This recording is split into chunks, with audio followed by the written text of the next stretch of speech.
Hello everyone, welcome back to the workbench for another unboxing. I'm Matt, this is Model Minutes, and welcome to the unboxing of the Airfix 1/72 scale Messerschmitt Me410. So this was a surprise kit that was announced this year, so 2023, a couple of weeks ago, and full disclosure, Airfix have sent this to me for free for the purpose of review. However, all opinions do remain my own. Anyway, I'm so excited, I'm not even going to do an intro. Let's just get straight into it. On the outside of the box, we've got this artwork featuring the Me410 in a snowy landscape. It looks like it's Norway, somewhere up north, nice and cold. And you'll notice that in this particular box work that they've got rid of the red banding on the left-hand side. So it seems to be a bit of a design choice that they're going for at the moment. If we go on to this edge, then you can see that we've got some information about the Me410. The length of the kit is 175 millimeters, the width is 226, and there's 137 parts included. The item code is A04066, and there are two paint schemes. So the first one is for an aircraft, which is an A1/U, which is in Norway in 1945, and the other one is for an A1/U4, which is at Königsberg. Not sure where that is, but 1944 for that one. Right hand side, we've got some Humbrol paint colour callouts, and we have 2 flying hours, which if you cut out and keep, you can use those to redeem against more kits in the club. Alternatively, if you're not going to use them, send them to Models for Heroes. Skill level 2, so not necessarily the hardest kit in the range, but it's still going to put up a few challenges at times. Probably worth mentioning that from the item code over here, this indicates that it's a Series 4 kit. On to the other long edge, we've got some safety information in various languages. We've got a Cartograph logo down here, which tells me that the decals are made by Cartograph and should be of an exceptional quality. We've got contact details for Hornby, and we've got the tooling information. It's always great when companies put the tooling information on the side of their boxes because it helps to tell you how old the kit inside is going to be. So this isn't just a rebox of some old vintage model, it is a brand new tooling. And on the side here it says Model Design and Tooling 2023, Decal Schemes and Pack Design 2023. It does also indicate that this was made in India. So on the little edges, we've got the same information as on the front. So let's just get it open and see what is inside the box. There we go. We have a bag of bits, painting instructions, normal instructions, and transfers. The transfers are the first things here, so let's have a quick look at those. These are made by Cartograph, and they seem to be up to the normal standard we can expect from them. Printing is spot on. The decal film doesn't look to be too thick, and you can see that we have got all of our stencils, and I think those are like walkway markers on the top there. We've got our crosses, our insignia codes, even the markings that go on the spinners there. Quite hard to get those right, but it looks like they've tried their best. Up the top here, we have got what appears to me to be cockpit transfers, so they go on the inside. Quite a lot of stencils there. If you're not a fan of doing transfers, maybe this kit isn't for you, but I imagine you could just leave those off if you didn't want to put them on. Very nice looking transfers. Let's put them back in the box. Here we've got our instructions. So, instructions are to the normal format from Airfix. We've got information about the actual Me410 and some stats about the aircraft. Airfix would like to thank the RF Museum and Lynn Ritger for their assistance in completing the model. Turn over, we've got some more information here about assembly, and then some icon key. An icon key down here which will tell us what the different icons mean as we go through. So if you're new to modelling, make sure you read all of that. And then starting off, it looks like we're going on to the internal areas first. So we build up our cockpit straight off the bat. We've got a clear part that needs to go in there, and we've got to drill some holes out for step 7. Step 7 says that for decal scheme B, there is an additional part which goes in there. Alternatively, I presume for scheme A, you don't need to bother. Moving on down, we assemble our cockpit internal areas, and then we get to the inner wings, and there are holes that we can open up with a 0.8mm drill bit depending on the options we want to do at steps 65 to 68. Carry on forwards then, we build up the internal wing parts, add our seats for our pilot, and then we've got our option of wheels raised or wheels lowered. So you need to pay attention to that. It's nice that we've got an option. Carry on forwards, and we've got internal details on the walls of the cockpit. We've got our decals to go in here. And then we get to this point here, and the Me410 had a sort of rotational turret on the side of the aircraft. So it had one machine gun on one side, one machine gun on the other. This part here is like the barrel that holds those two parts together. Do not glue, as it says there, because otherwise you won't have guns that pivot up and down. We add our fuselage halves together, add that to the lower wing surfaces, add that to the upper wing surfaces, and then here we have the option to have the leading edge slats in an open or closed position.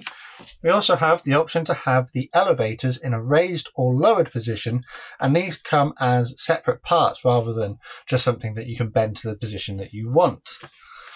Moving on, then we assemble our engine nacelles, add them into the aircraft, and then you can see here at step 30 we've got two different options depending on the armament that we want this aircraft to have.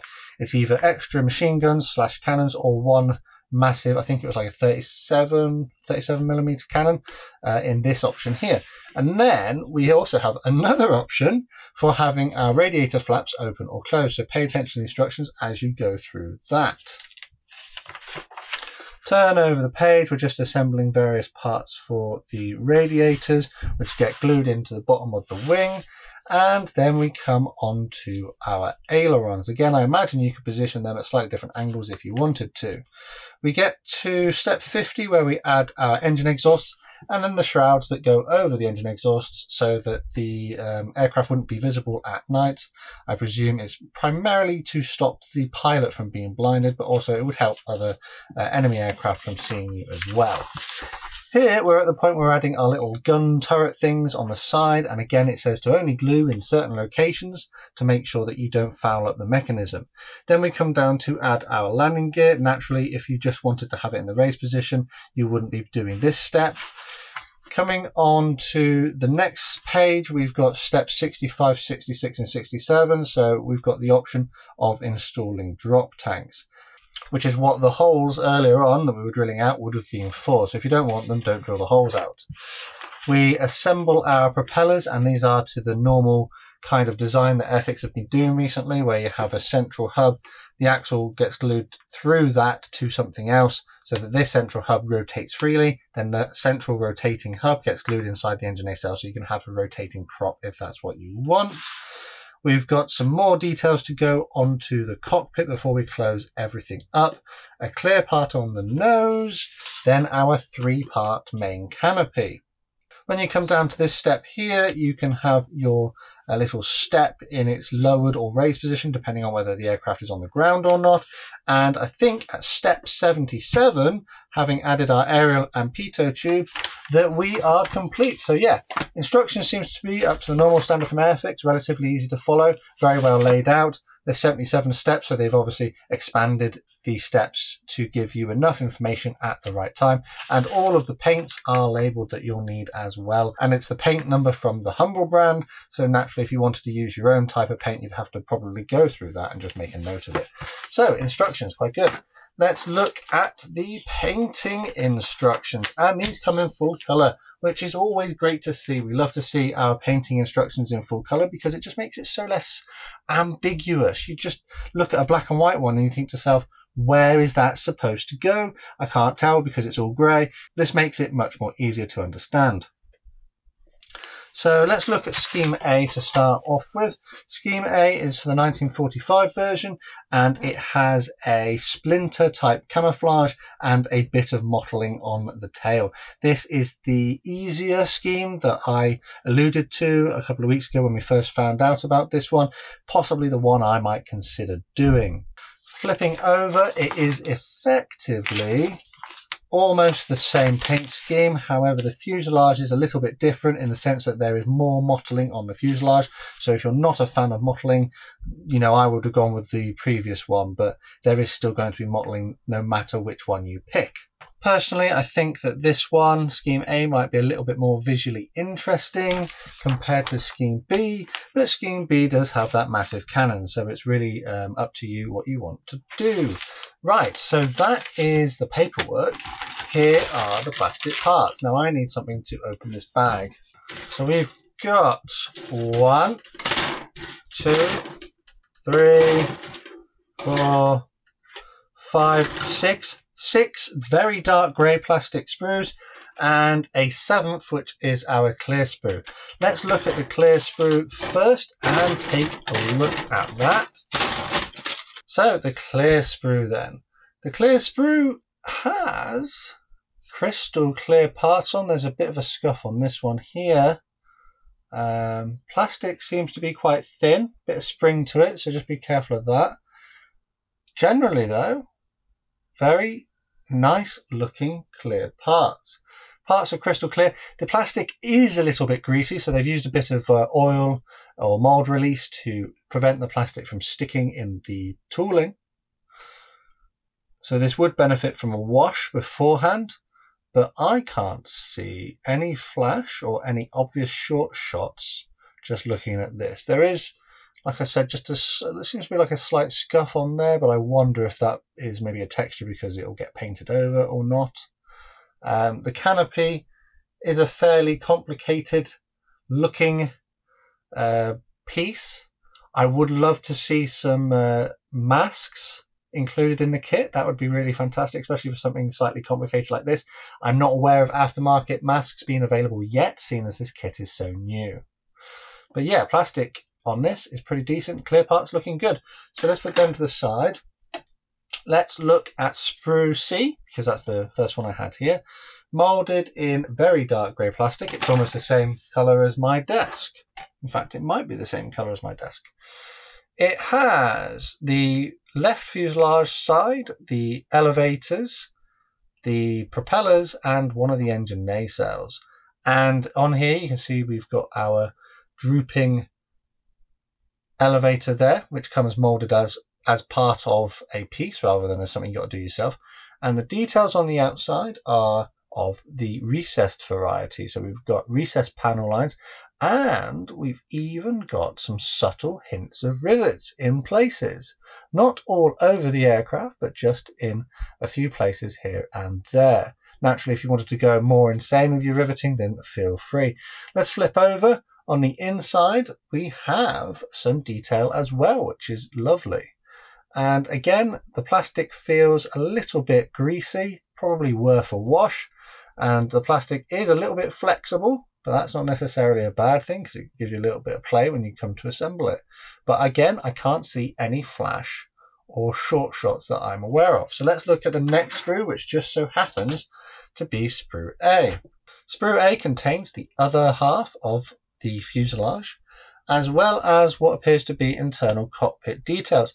And internal cockpit details for straight out of the box look to be pretty decent. We've got some little controls and buttons, and there's even wires and things knocking around in there, which is really nice. We move over to the tires. The tires have got a deflated or squashed bit where the pressure of the aircraft is pushing down on them. Again, some nice detail in there. Moving along, we've got our drop tanks, part of the gun turret thing, and our main caliber guns as well. Flip over, and yep, same on the inside here, a little bit more detail. The ejector pin marks on this seem to be very subtle, but they're all primarily, from what I can tell, on parts that you're not going to see, like they're on the inside rather than on the outside. So that's a smart design choice. Like on here, this is the outside part for whatever this is, and the ejector pin marks are on that side. Let's now look at, oh, a tiny little one, frame F. Frame F. So this has our little guns and our big guns, and the corresponding nose for those options. Yeah, very nice. Moving on, sprue E. So this contains our spinners, what looks to be parts of the engines, the radiators. Yes, these are the radiator and their flaps there. Again, very crisply molded. A little bit greasy, just as with all of the sprues, but not too bad. Definitely just worth a wash. Sprue D. Here we've got all of our small details. We've got landing gear legs, that tail wheel. That looks very nice, doesn't it? It's got some lovely detail on there. And look at those machine guns. Will this focus on that? These here are the machine guns for the little turret, and they've got some nice little details on there. And on the final sprue, we've got our lower wing surfaces and our upper wing surfaces. And you can see on here, on the lower wing surfaces, that we've got some rivet detailing around the various panels, which is very nice to see. It's very crisp. Top wing surfaces, we've got recessed panel lines. This is a very, very nice looking model.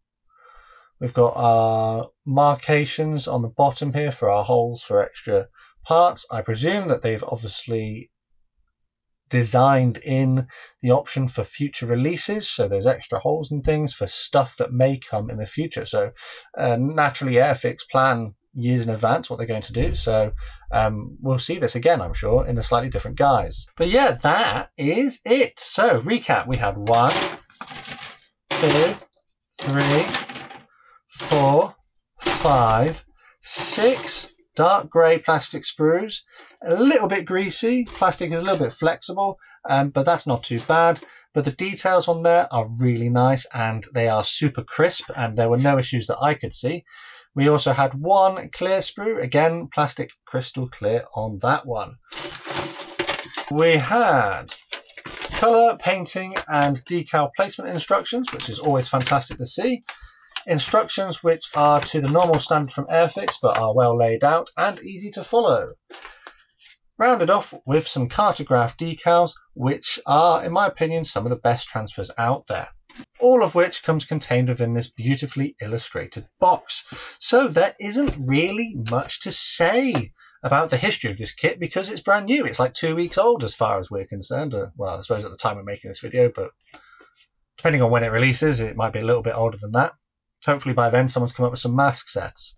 But how much would you be looking at paying for this one? Well, on the Airfix website, the recommended retail price is £23.99, which is in line with the other Series 4 kits that they have in their range.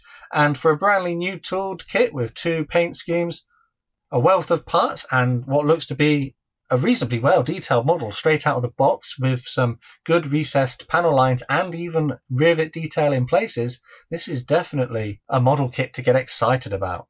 Let me know down in the comments if you agree with my assessment and if you thought my opinions were fair, and if you think I should go for the paint scheme that I have originally chosen, which will be the one on the box here. Once again, massive thank you to Airfix for providing this sample to me.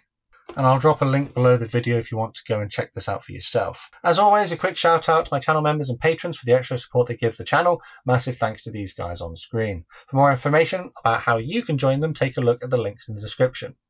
Alternatively, there are other ways to help support the channel if you'd like to do so, and full information is below the video. The best way to support this channel for free though is by subscribing with notifications turned on so that you never miss a modelling upload. Finally though, the last thing to say is a massive thank you to you for watching this one, and I'll see you on the workbench again next time.